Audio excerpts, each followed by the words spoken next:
Hey everybody, Felix Staffelbaker here. I want to make a video because I believe that Bitcoin Satoshi value, one sat, which is all the way to the right of the decimal, will eventually be on parity with $1. And that is, I believe, at today's dollar valuation, which puts Bitcoin at roughly $100 million per coin. And I see that as a jumping off point, as a starting off point for another cycle, because you've got people like Fidelity, asset managers, executives talking about Bitcoin to $1 billion per coin by 2032. You've got all kinds of other people calling for hundreds of millions of dollars, hundreds of thousands of dollars, and even this cycle, hundreds of thousands of dollars. And people are like, if you type that into Google, Quora will come up and say, that will never happen. And it says, but in order for that to happen, Bitcoin would need to have a market cap of 2 quadrillion, which there was like, I think, man, back in like 2012, there was like well over 2 quadrillion just in debt that the central banks, the IMFs and the BISs had got the globe hooked onto. And once you have that kind of leverage over a country, or that type of clause of debt into a nation, I mean, you just hollow it out like the way that a spider hollows out an insect for nutrients. You just take everything that's in there, you liquefy it, and then you just suck it right out and leave it as a hollow shell. And that's exactly what's going on. So if you ask Google, they'll tell you that'll never happen. But if you look at reality and see that the whole world is going to be backed by Bitcoin, then that makes a ton of sense, especially if your dollar, I mean, Lebanon already did it. Lebanon devalued their currency by 90% overnight. Boom, just like that. The dollar will do the same thing. It'll tank.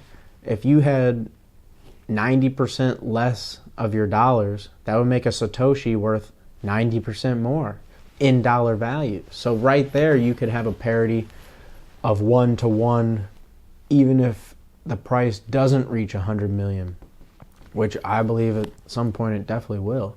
I mean, this stuff there's only 21 million of them, and you've got governments, countries, individuals, wealth managers, businesses.